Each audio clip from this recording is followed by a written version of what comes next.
Hi, my name is Patty Mastracco, and I am a Grand Pacific Resorts owner at my favorite Olympic Village Inn.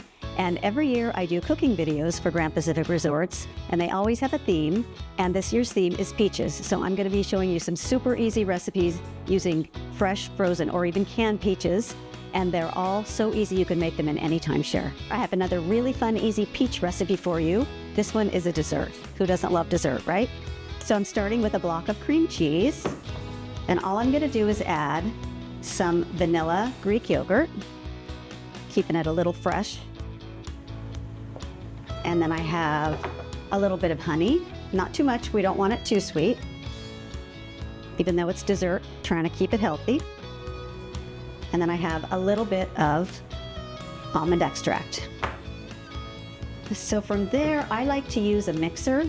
But if you don't happen to have a mixer, just make sure that your cream cheese is nice and soft. Let it sit at room temperature for a couple hours, and you can just whisk it all together.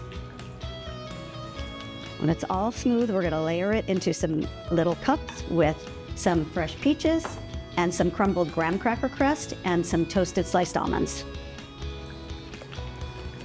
Okay, our cheesecake filling is ready. I'm just gonna bring over some little glasses. And then I'm gonna layer it with our peaches and graham cracker crust and almonds. You can make one layer, you can make 2 layers, it doesn't really matter. I think it's kind of pretty if you make 2 layers.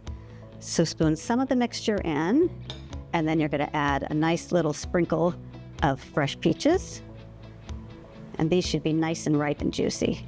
And then a sprinkle of graham cracker crust, not graham crackers, graham cracker crust. And then a little sprinkle of toasted almonds. And we can do that all over again. So it's sort of like a parfait. Graham crackers, peaches, and a little bit of almonds. And there you go. Look how pretty that is. Tasty, healthy. We've used Greek yogurt. We've got the great peaches. So it's just a nice, fresh, light dessert.